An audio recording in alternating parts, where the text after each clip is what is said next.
Okay, I think we've given a couple minutes, so it looks like we have a good amount of people here. I want to welcome you all to our very first virtual Lunch and Learn.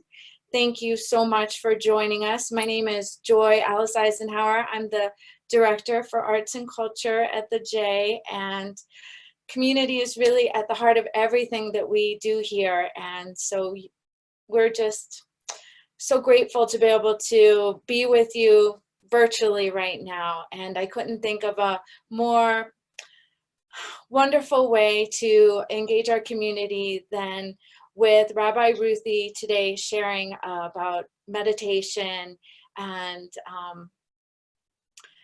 just before we begin, it seems like everyone has already gotten oriented. You're all on mute right now. There's going to be an opportunity for engaging and sharing questions, and you'll be able to unmute yourself on the bottom left of your screen.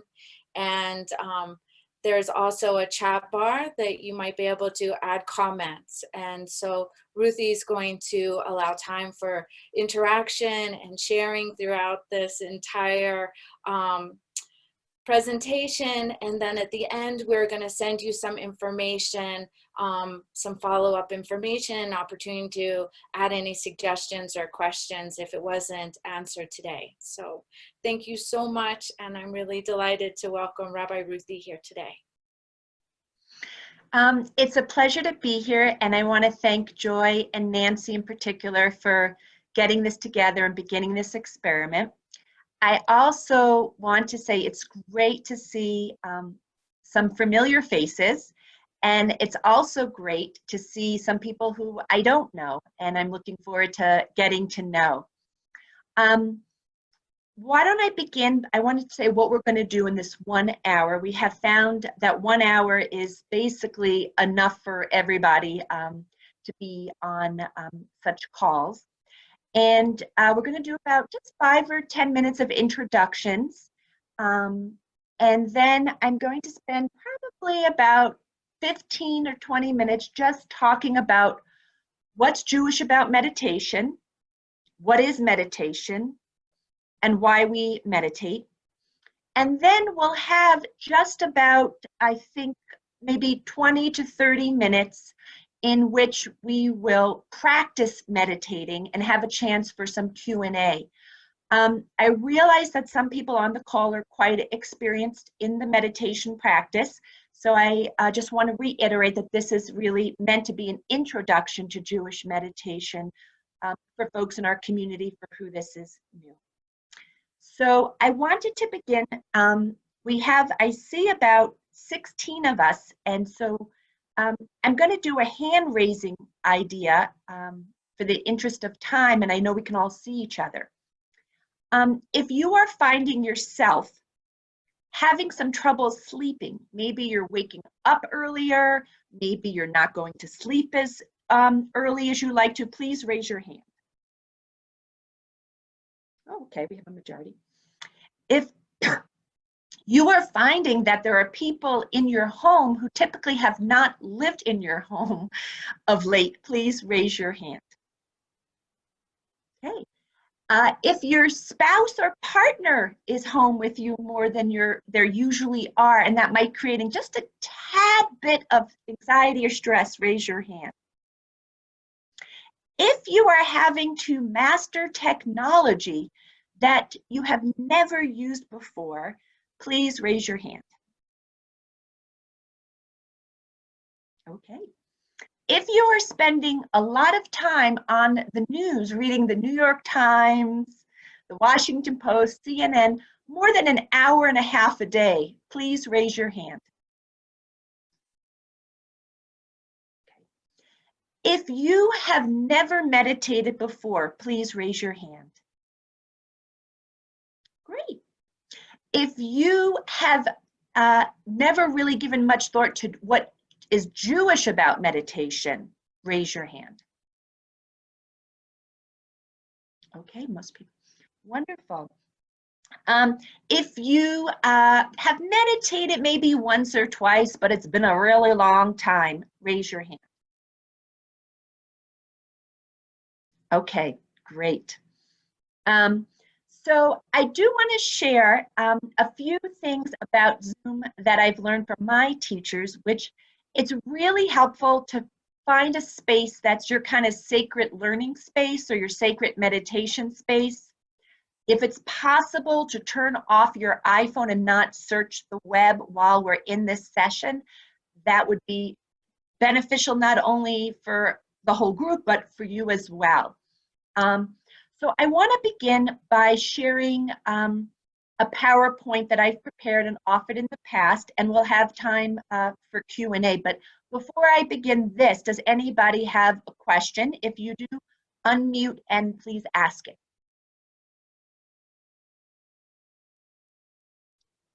Okay, Francine, I'm not sure what you're doing.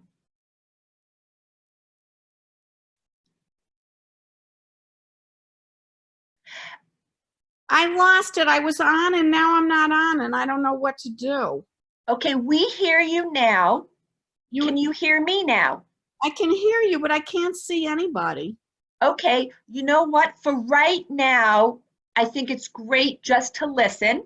Okay. And you are one of so many who are joining things only to learn in the middle. It's not working. So we will have somebody call you to help out with perhaps the technology after this call, because this will not be the last time you're going to be on a Zoom conference. Yeah, I did it yesterday and I don't know what happened. And I just was on it and I pressed something and now I'm not on it. And I'm like, Francine, here's just one quick suggestion I can make, which is to close it and then come back in.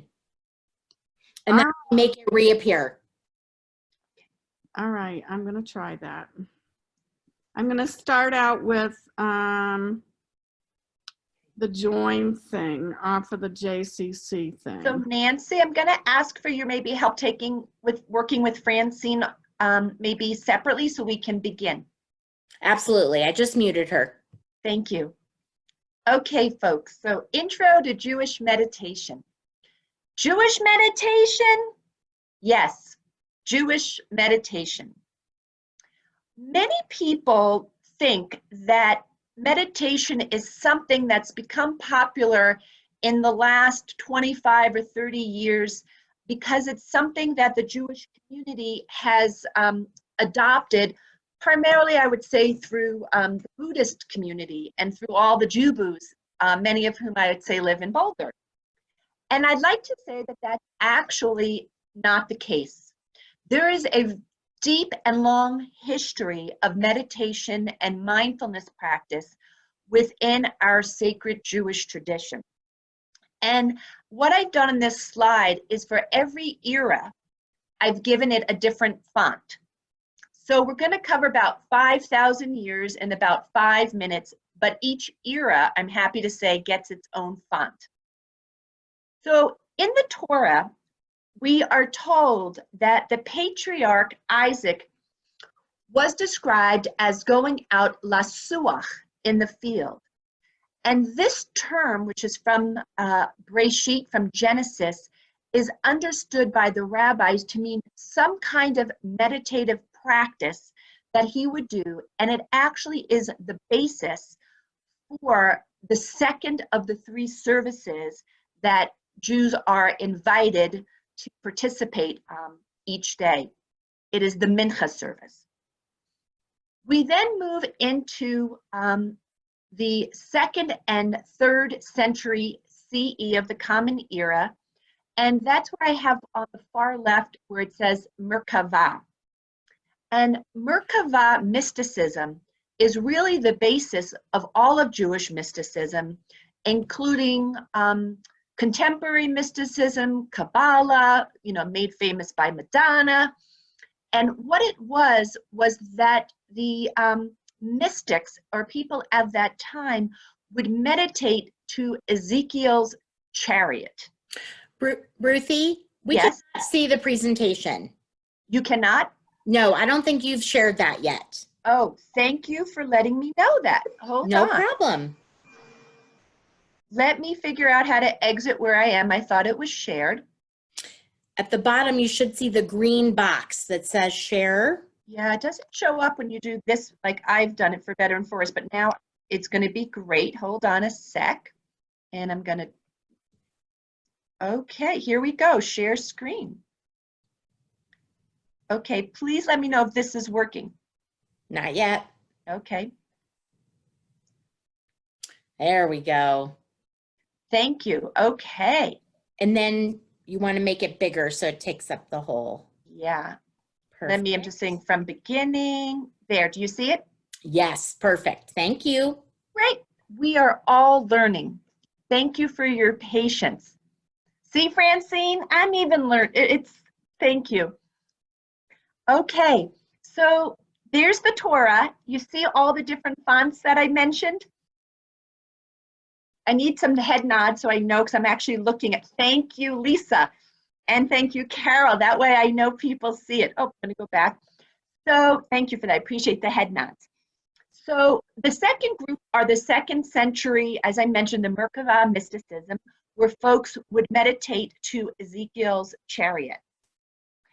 Then we move to the Hasidim Rishonim that are from the Talmud, and we read about them, and they are a group of rabbis who used to meditate for about an hour before they would pray, and then they would meditate for an hour after they prayed. Why did they do this? It was a concentration practice, and it was a settling practice, so that they could sort of settle their minds before they prayed, and then after they prayed for that final hour, they would let the words of what they said really sink into their bodies, their souls on a cellular level. That's why here I can say at Har Hashem, when I do contemplative Shabbats, and we're having one this Saturday, we don't start with an hour, but we start with 5 minutes before and after. It's a way of settling in, and then a way of letting ourselves macerate and marinate in the prayers. That brings us to the medieval Kabbalists of Spain and France from the 12th and 13th century, and they made note of a very important learning that is true in other spiritual traditions as well, something called Mochin de Katanut and Mochin Gedadlut. Katan in Hebrew means small, and Gadol means, I guess I can't do vertical on Zoom, I have to do horizontal, large. And so what we learn is that when people would enter into longer periods of sitting in mindfulness meditation, perhaps for several days, they had an expanded consciousness. Some folks I know who have given birth describe this has happened to them. Other folks also feel that a lot when they are in nature, when they see the mountains and the rivers and the trees. They have an expanded sense of consciousness. Has anybody felt that? If you have, raise your hand and we can just see. Oh, yay, Jody. Yay, Jeffrey. Okay. In the Zohar, we found during the same period, and Zohar, many of us know, as a medieval work of Jewish mysticism, and they recommended, these Kabbalists, focusing on a very specific object as a form of stilling the mind. They most often meditated to something called a shifti, which is, you may have seen them in prayer books. The Reconstructionist prayer book now has one, the Reform prayer book, and the Conservative prayer books, I know. But another example of that can just be looking at a candle flame as well. I find that one very helpful, and that's following this Zoharic Jewish mystical practice of focusing our attention as a way of settling the mind. We also found that Abraham Abulafia, who also lived in this period and was a leading figure in the meditative Kabbalah, would, and who also wrote meditation manuals, would meditate to Hebrew letters. And by focusing on them and imagining them, he was able to reach ecstatic states. Those ecstatic states, I would say, are actually analogous to when we talked about Mochin de Gadlut, this sense of expanded consciousness. That brings us now to Reb Nachman and the EE, which stands for the Eastern European Chassids. And that group, you may know the names of the Baal Shem Tov and Rabbi Nachman of Bratslav, who actually was the great-grandson of the Baal Shem Tov. And beginning with Reb Nachman, he would practice something called hitbadadut in nature. And what that entailed is each day going out for a walk in nature and speaking non-stop by yourself out loud to God. And this technique I can share, I have done this on rabbinic retreats, and I have done this with atheists. And it's amazing how profound the experience is for people who are agnostic or atheist when they are talking to the God they don't believe in, what arises. And that was something he would do. Moving along, we have Israel Salanter and the Musarniks. And Israel Salanter, part of the Musar practice was such that one of the spiritual practices of this character development spiritual program was regular meditation. And part of that was in part to settle the mind. And it's in settling the mind that we can see ourselves more clearly. And I call that seeing what's our stuff versus seeing what's perhaps other people's stuffs. And also being aware of what is the truth of our experience. What is our embodied when we get triggered? You know, the Israel Salanter and his followers knew about that, you know, when someone drives us a little nuts, we feel our bodies change, and becoming aware of that and breathing into that and slowly is a way of working with those strong emotions and also those somatic or embodied experiences. So I want to pause there before I get to the nature of our minds and ask if anybody had any questions or comments about that piece, about that very, very quick overview of Jewish meditative and mindfulness practice.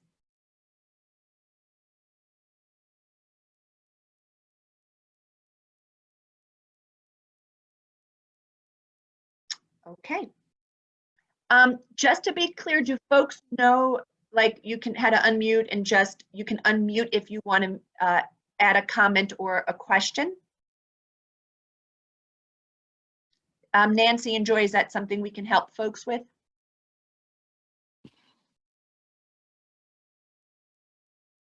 Can folks hear me?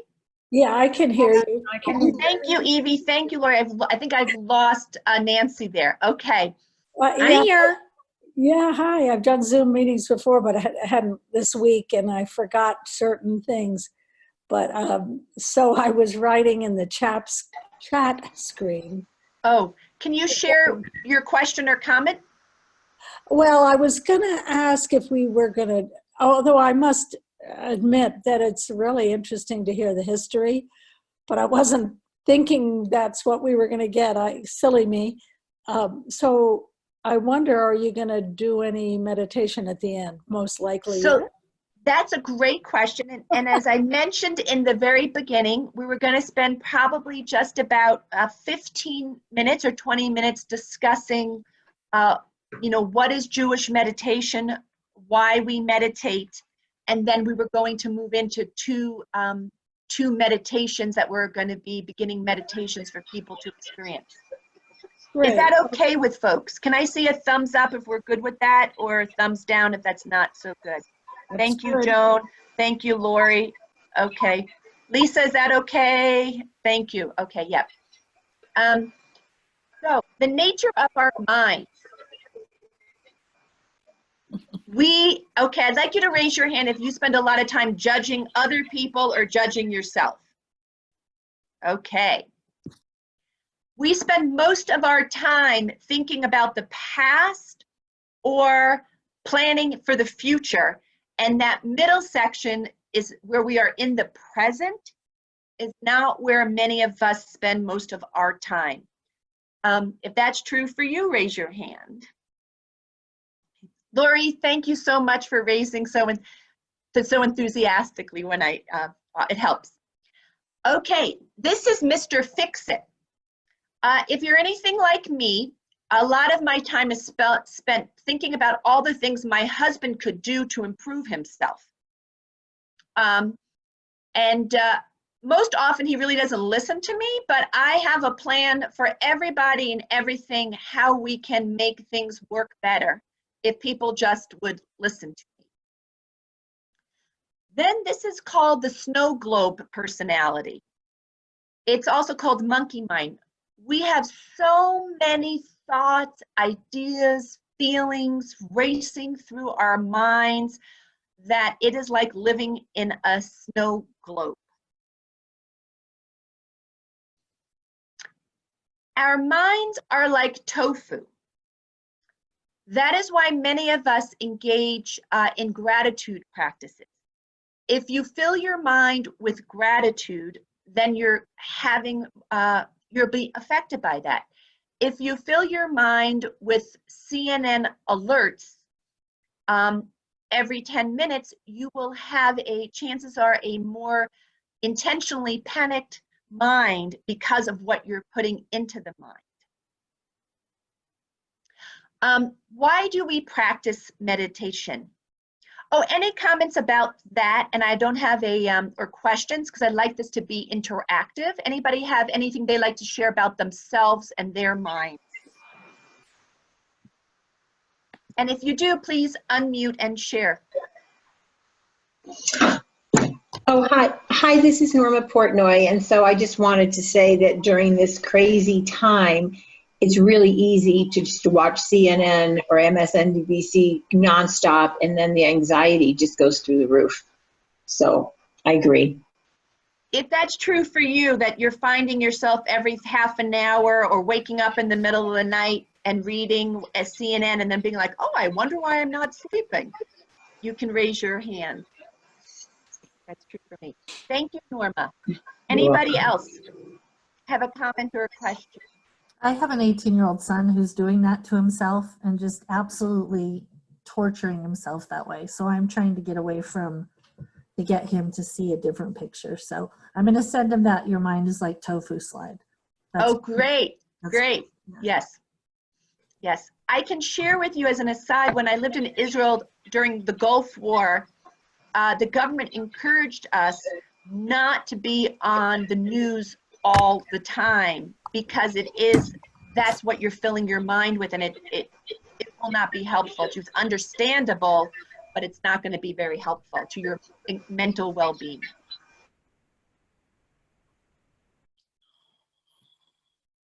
All the things I think my husband should do, that he would feel better if he just did them. Okay, so I'm going to go on. Why do we practice meditation? So for those of you who are new to meditation, we practice meditation because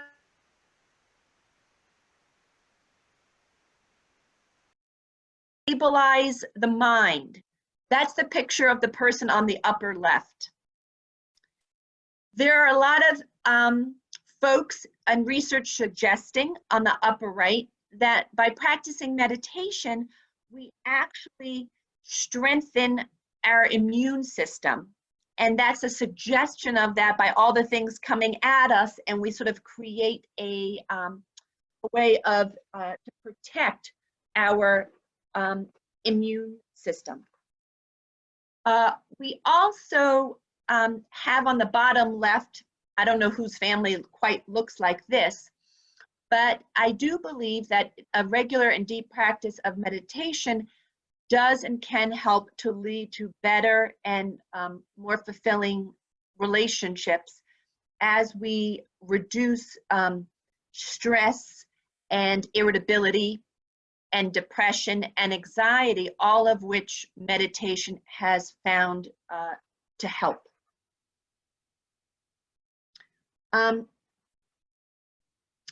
This is a picture of a reflection.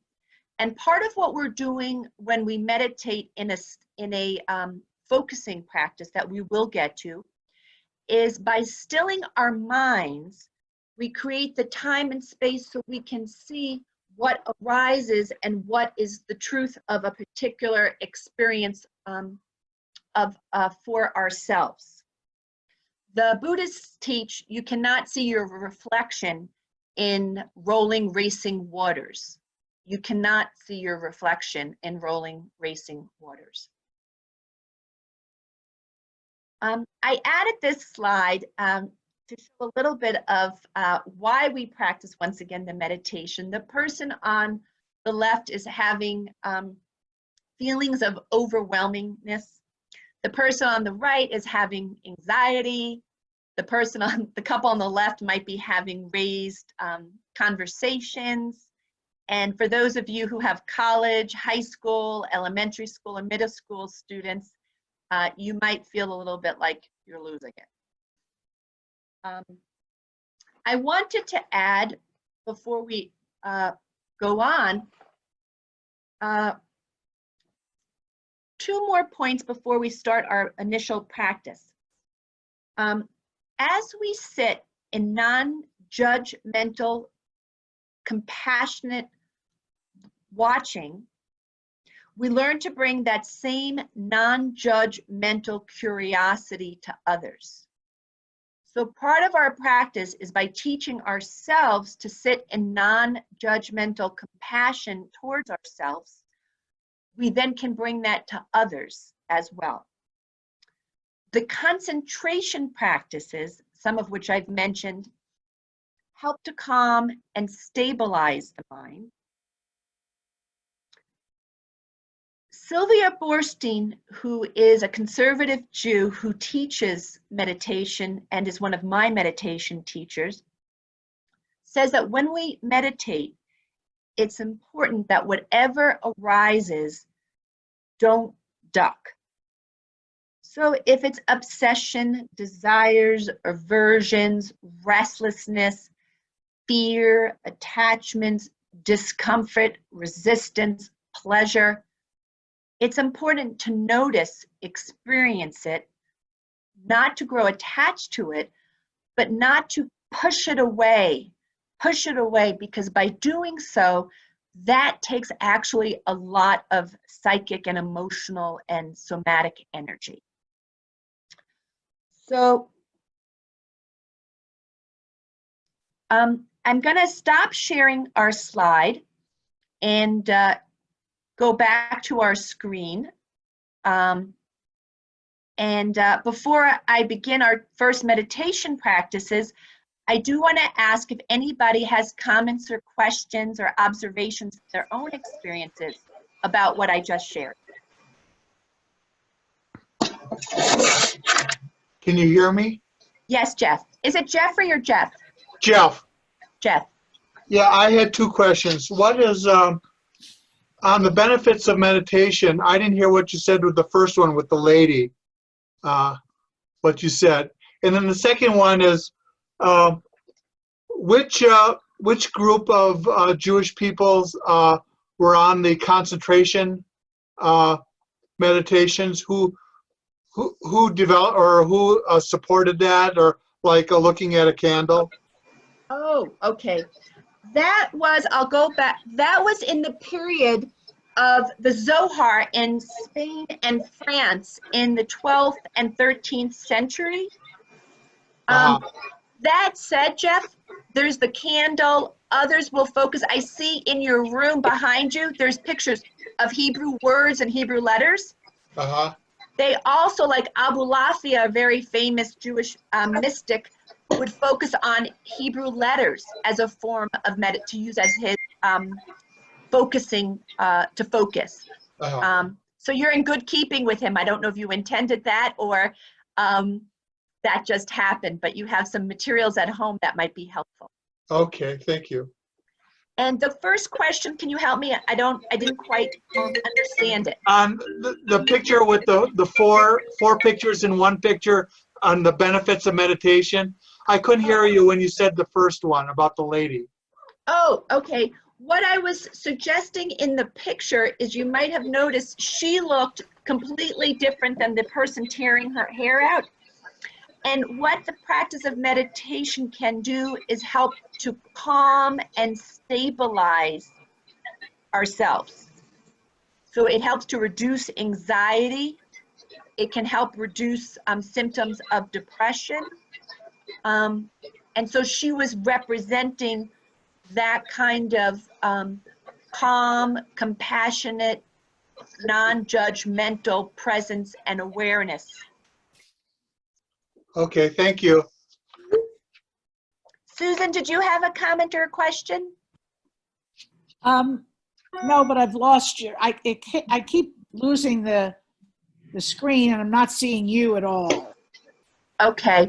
I'm not sure if Joy or Nancy might help with that from our tech folks. Your PowerPoint is still open. Oh, okay. That's so great to know. I need our expert. Hold on, let me see if I can help with that.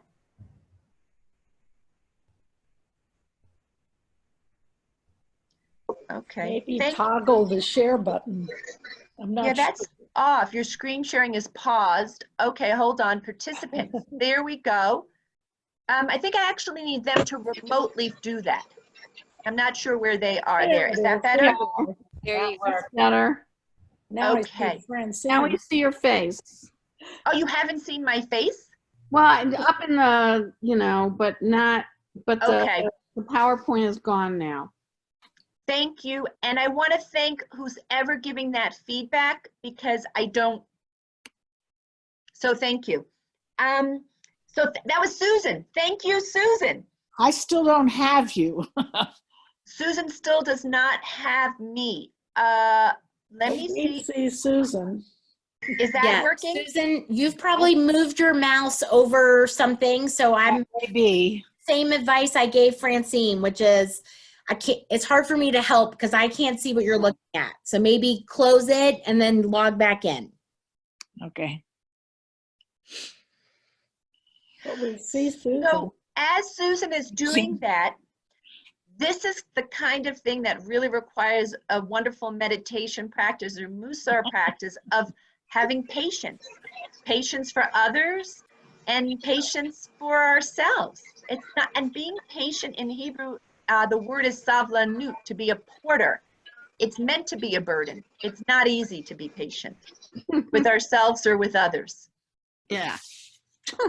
What a great opportunity for our spiritual practice. I can hear you, so that's good. Well, I'm so good. We can see you, Susan, and we see your smiling face. So I just wanted you to know that. Thank you. Okay. Ruthie, I'm going to mute everybody and let them unmute themselves instead of unmuting everyone together. I think that's a great suggestion. We all have the ability on the bottom of your screen, it says mute in the bottom left-hand corner. If you move your mouse there.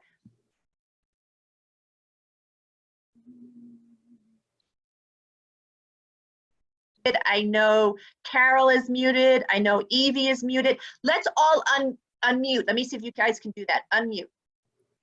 Hi, can you hear me? I hear you, Francine. Joan is still muted. Susan is muted. Can you unmute yourself, Joan? Thank you. And Susan? At the bottom of the screen, you move around. Okay. I can unmute myself, but I get a kick out of they keep muting you when they do the whole group. Okay, they should stop doing that, but that's okay. It only lasts for a millisecond. Okay, everybody hit mute again. Has everybody hit? Joan, please hit mute. Okay. We did it. I never thought in rabbinical school my most useful skills would be helping people to use Zoom. But I'm reminded of a very famous rabbi who helped a congregant buy a new stove. And when he went, his chassid said, "Why are you helping this lady buy a new stove? She had just lost her husband." He said, "That's what's really needed. That's where I can be helpful." And that rabbi was actually the Lubavitcher Rebbe. So I'm happy to help anybody and everybody with Zoom as best as I can so that we feel connected. Okay. So we're going to begin now our 2 meditation practices. Evie, as someone who may have a meditation practice already, this may be a bit of a beginner experience for you, but part of meditation is always having a beginner's mind.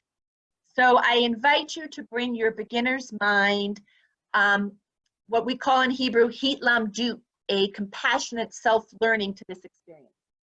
So what I'm seeing is many of us are sitting on chairs. Hold on, I'm going to get my blankie, which helps me to meditate because it makes me feel secure, and I left it on the chair about 2 feet away, so I'm just going to get it. Okay. So we're going to begin with a couple of points to help you in this process. Is there anybody sitting on a cushion other than Joy? Great, Francine, wonderful. Oh, Joan as well. I thought you were are you in a chair seat, Joan? Wonderful, okay. And Carol, I think you are a chair seat or a cushion? Nope, okay. So everyone who is in a chair, I invite you to be sure to place your feet on the ground and to feel the earth underneath your feet. Now, if you are sitting on a chair, we want you to be alert, but not too relaxed. This is too relaxed. So what we're going to do, and this makes some time, and today may not be the day that you do this, is I invite you to place a pillow. I'm having a pillow behind my back or a coat so that I'm sitting not overly slouchy, I would call it, but alert. Then I invite you to place your hands on your thighs and make contact so you feel your hands on your thighs, and they may be facing hands palms down or palms up. I'm going to invite you to roll your shoulders back 3 times. Now roll them forward. Okay. I'm now going to ask for those of you in the chairs to grant me a little patience as I turn to those of us who are on the floor on their cushions to help them with their body positions. So those of you who are seated on the floor, I invite you, as you are seated, it's typically more comfortable to have your hips above your knees. That's why people get uncomfortable often when they're sitting on the floor. So I hope it's okay on the JCC website to use the word tuchus. I would suggest placing a pillow or stuff to raise your tuchus so that your knees are going to be lower down than your hips. I invite you as well. Some of you may choose to lean against a wall, which is great, or just to be, in just regular. I invite you as well to place your hands or your palms facing up or facing down. Now, I'm going to invite you, everyone now. Our first meditation is going to be a breathing meditation. There are many different kinds of meditation, which I look forward to exploring with you. Today, as I mentioned, we're probably just going to do 2, and we'll do them for short times because it will feel like eternity when it's only 6 minutes. Just so you know, I went to a week-long silent meditation retreat, and I love them, but I would not recommend that as your first experience. So now I'm going to invite you, and I will be able to tell because my eyes are open, to close your eyes. Some people choose to close their eyes fully. Some people choose to focus about 2 or 3 feet in front of them because they tend to fall asleep if their eyes are closed. Okay. Now, just as Jeff was talking about asking about the letters in the Zoharic tradition or the flame, another incredible object of our focus is our breath, our neshama, because that is very portable. It's like the Mishkan. We can take it anywhere and everywhere. And I'm going to invite you for the next 6 minutes to breathe in naturally but slowly through the nose, and to become aware as your breath enters your body that it tends to, you may feel the breath in the nostril or the nose, you may feel it in the back of the throat, you may feel it in your rib cage, or you may feel it in the belly as your belly, your lovely belly, mine's a little mushy, but I love it, expands and contracts as I practice the meditation. Now, as we begin to take these deeper breaths, your mind will wander. It may be like the mind in the slides that I showed you earlier. You may think about lunch. You may be critical. Rabbi Ruthie is doing a terrible job on this. You may be fixing. I would know how to fix this situation. And when those thoughts arise, what we recommend you do is to go, thought, thank you, and return to your breath. Okay, we're going to be doing this now for 5 to 6 minutes, and then I will ring the gong to begin, and I'll ring it afterwards as well.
So that was about 6 minutes.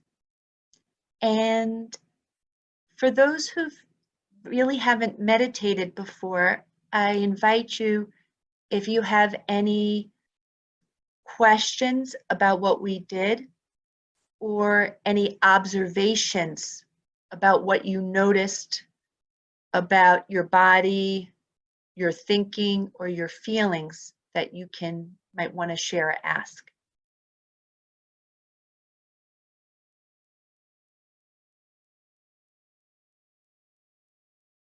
Hi. I Hi, wonder if Joan. you, hi. I wonder if you have any other suggestions about bringing yourself back to the meditation when your mind roams, because your suggestion didn't help me. I've tried other things. I do occasionally meditate, and I find if I catch myself roaming and I say return and I take a deep breath, it brings me back. But other people must have other methods. So first and foremost, what amazing noticing about yourself. So I want to acknowledge that, and that is part of the meditation practice. I also wanted just to comment that I think many of us at this time, our minds, it's a kind of like a barometer, all the more so are quickly wandering. I love your suggestion, return. I think that's a great idea. That's what tshuva is. And I would encourage you maybe to say, sweetheart, return. Sweetheart being you, Joan. And for the guys, I sometimes say, hey, bro, return. So that we do that with compassion and kindness. Does anybody else have a suggestion or based on Joan's request for ideas? Sometimes I just say thank you to whatever thought came in, or, just sort of visualize saying thank you, but come back later. Thank you. But just instead of trying to fight it, just accept it. That helps me. That's a beautiful. Did everybody hear Lisa's idea? Please nod if you did. Okay. Thank you, Lisa. Anyone else? Yes, Lori. I would just say that maybe not in the moment, but just overall to understand how the magic of meditation is in that returning and noticing that your mind is wandering. So if there's any feeling of like, what's wrong with me? Why can't I stay with this? My focus, I'm not good at this. Actually, the truth is the power of meditation is your mind will wander, but each time you bring it back is a success.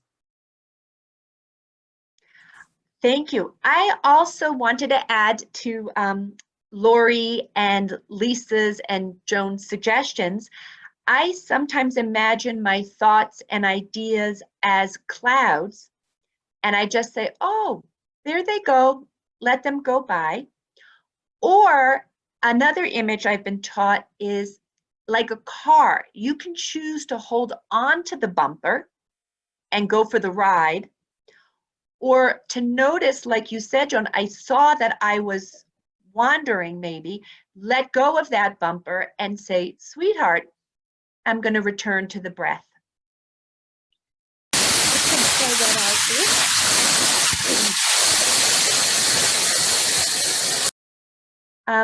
Any other questions before we try a different meditation or comment? I was going to say that I appreciated Lori's comment, because it's one time that I'm learned not to be judgmental of myself. I use the clouds or the bubbles idea too, to let them float away. And I kind of mentally smile at the thought as it just passes through. But I do want to say some very important thoughts floated in, which then made me think, with the quieter mind, the less monkey mind, the important things bubbled up. But I also want to say, in case we do this some more, I didn't happen to hear a bell. Maybe it was me that didn't hear it, but did you use a bell? Mm-hmm. Oh, interesting. I didn't hear, but that's okay. But anyway, I appreciate the opportunity because I procrastinate about meditating. So thank you. So thank you, Evie. Thank you for that. I just wanted to say that. Lisa, can you mute? And Joan, can you mute while Carol is talking? Thank you. I just wanted to say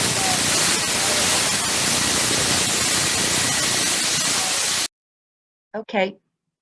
1 second, Carol. Go ahead. Go ahead, Carol. So folks, just what I've learned works really well is when you're not speaking to mute, because it creates a lot of feedback if we haven't all muted. So Carol was going to share something, and it looks like we're all muted. So go ahead, Carol. I was just going to say that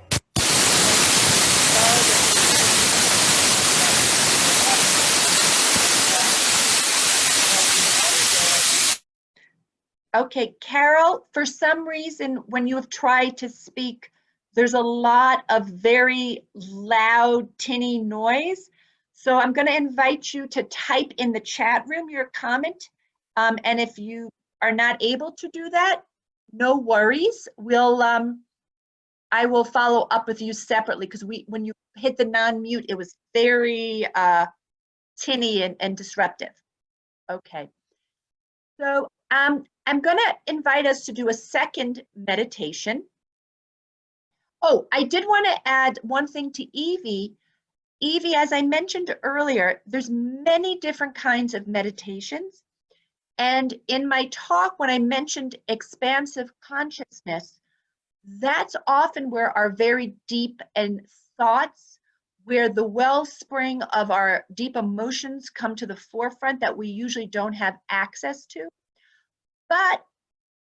And when we're beginning to meditate, what many have found to be the most important practice, which is why I brought it forward, is to first notice how the mind works and to help still that mind. And so that's why we're practicing the breath meditation. And if we do this again, Jeffrey, I find a candle meditation, we need an object of our focus that we can return to in the beginning stages of meditation. Okay, so the next meditation I want us to do is also something that comes, people think it's only from the Buddhist tradition, but it's actually also from the Jewish tradition, and our very own Boulder Reb Zalman practiced it a great deal. And it's called a blessing meditation. And I'm going to invite us to do, for this blessing meditation, to have 2 parts. In the first part, we're going to bless ourselves. And there's the pre-sleep blessing. And so I thought we'd use that. Of course, you're always welcome to choose a different blessing, but this one might be a good one just to play with for today. And what we will say to ourselves in either Hebrew or English, I'll say it first in English and then in Hebrew, is I say, may I feel safe. May I experience joy. May I be at peace. Yivarechecha Adonai v'yishmerecha. Ye'er Adonai panav elecha v'yechunecha. Yisa Adonai panav elecha v'yisem lecha shalom. I have modified it for myself. You will modify it the more you do this practice, because you'll feel what resonates as most useful or true for you. So sometimes I say, when it comes to after may I feel safe, I say may I feel and be safe. May I experience joy. And may I feel at peace. I translate that sometimes for myself to be, may I accept the yin and yang and hold it together. So we're going to do that for 3 minutes. And then, like the Brady Bunch style, I'm going to invite you to look at the person to the right on the screen And Jeffrey, you are with somebody else, so you might, so it's going to be Carol's going to do me. I'm going to do, Jeffrey, is that your wife? I'll do Jeff's wife. Jeff's wife will do Jeff. Jeff will do Norma. Then Norma will do Francine. Francine will do Joan. Joan will do Susan. Susan will do Evie. Evie will do Joy. Joy will do Jody. Jody will do Lisa. Lisa will do Lori. And Lori will do Carol. Does that make sense? Susan, can you unmute yourself and ask the question? Here, I'll unmute you. No, I won't. Can somebody unmute Susan? I'm going to ask you though, who did you say I would? Because to the right, I guess You know what, Evie? Don't worry about it. Just pick a person on the screen. Okay. Our goal is that we're going to send blessing to someone in our group today. It may be someone we don't even know very well, but we're going to invite you, Evie, to look at a person's beautiful face. It could be their beautiful curls in the room for those with curls. It could be another person, and repeat that blessing to them. Okay? So we're going to begin first with blessing ourselves. We'll do that for 2 or 3 minutes. And then I will hit the gong. And then we will do it to another person, like we did just mentioned, in the room. And then we'll gong after 2 minutes. Okay?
If you'd like, look at the person, their beautiful face, for whom you are going to do the blessing practice. And then we'll do this now for another 2 minutes, sending blessing to that person.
Would anybody like to share what that was like for them, or any questions about the practice? I have a comment. Yes, Lisa. I was very surprised by both meditations, how easy it was for me to become very deeply relaxed among all this stress. But it was like, I mean, I became relaxed quicker than I become relaxed under normal situations. And I think it's just from like pure mental exhaustion. And I haven't meditated since all this started. So I really appreciate it. It's got me to see that I can still do it during all this. And I really like meditating the blessing and doing it for yourself and others. I really like that. Yeah, I thank you for that, Lisa. I also want to share, I think that meditating, even when we're doing it Brady Bunch style, is so much easier, even for me, than when I do it at home by myself. There's a level of support or accountability or structure, I think, that holds us and strengthens the practice. I know that's true for me. I think it may be true for others.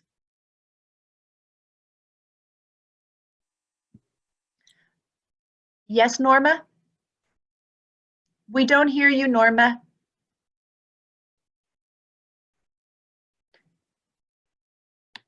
Okay. Norma, we're not hearing you. Might you type it in the chat box? I just unmuted Norma. Oh, You wanna try it? Norma, we can hear you now. No, we cannot hear you now. Okay. Norma, might you put it into the chat box? Do you know how to do that or no? Okay. She does not. Okay. I'm sorry, we don't hear you. I'm not sure why you're not unmuting. Okay. Anybody else have a comment or a question right now? Yes, I Yes, wanted Joan. to say that I really enjoyed the group doing it together, and somehow calling it the Brady Bunch sort of belittles it a little. I don't know what else you could call it. But, you know, I do a Buddhist meditation that's very similar to that, but that the Reb Zalman's, except I start off, may I be well, and then go into may I have peace and joy and the other attributes.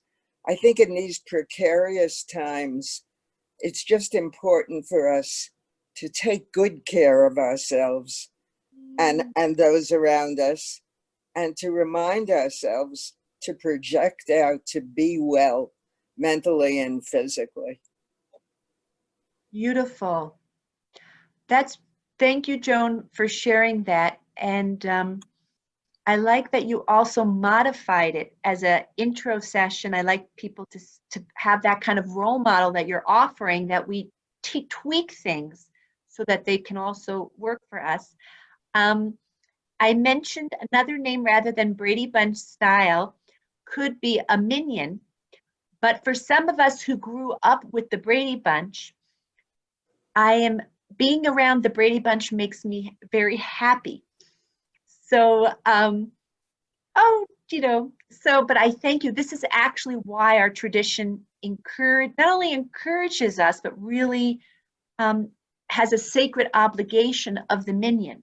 There's something where we carry each other in a way that we cannot carry ourselves by ourselves. Thank you. Any other comments? I'm asking folks, I apologize to both Carol and to Norma. I asked if anybody had comments and questions, and then we're not able to actually hear your comments or questions. So I apologize for that. We're learning how to make this work. I can share Norma's chat here. If you guys can't all see it, it says, nice that Jeff wished me blessings, even though I can't see him and don't know him. There's something about knowing that someone is praying or blessing us that I think has a real spiritual power. you know, a real spiritual power. And I think there's something about doing it in a group like this where we see each other, except for Norma, or hear our voices, that I think is also very powerful. I wanted to close, we went a little bit over, and I wanted to share, for those of you for whom meditation is new, that meditation, I think a metaphor, it's a little bit like exercise. And in the beginning, it's not that comfortable necessarily because we're not used to it. And the other thing about it, in exercise, you have to warm up. So I think part of the reason our second meditation was received very well was because we had the warm up, which is what we do in exercise.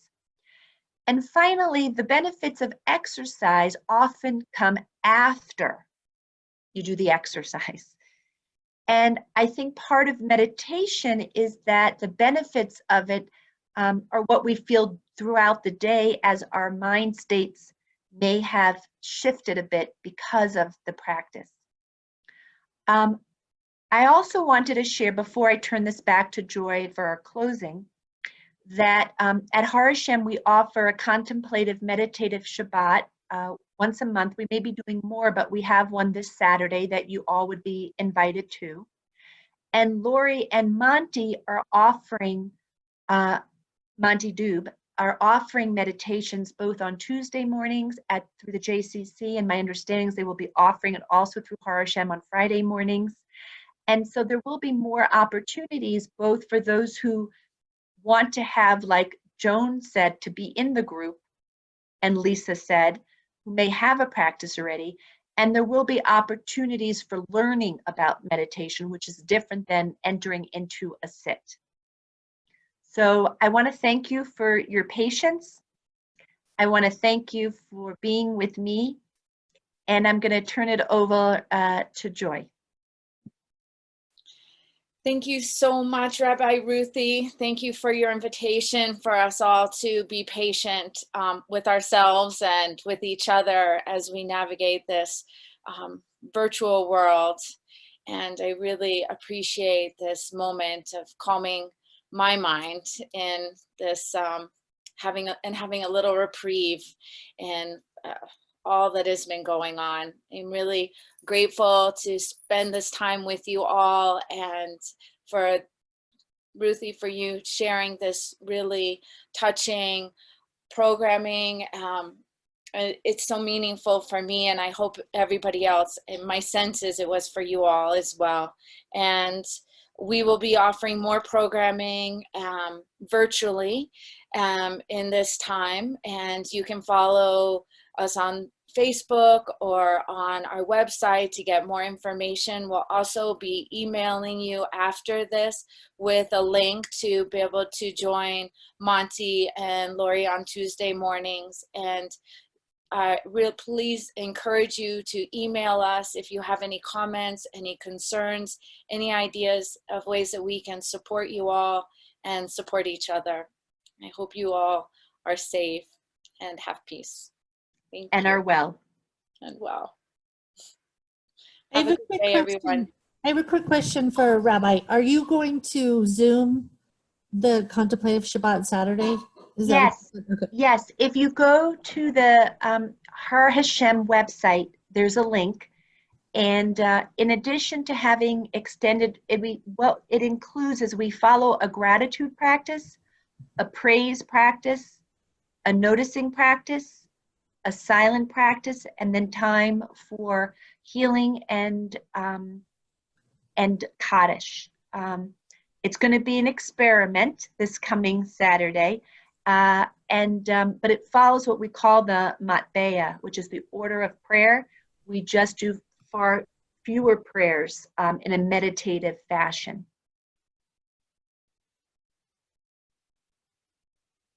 I just wanted to say thank you, Rabbi Ruthie. That was really wonderful. I will speak to Joy, and I would be happy to do more in this time because I feel like we need more introductions, not the whole, intellectual piece. I included that in part because Jewish people, I have found, are very intellectual and often want to hear the history and the development. And so I include that. But then the practice takes practice. And I think being in a group of this size works. I don't think being in a group of 50 would work, because we want to give people in smaller groups the chance to connect more intimately and to be able to ask questions and make comments as a community. What time on Saturday can we link to Har Hashem?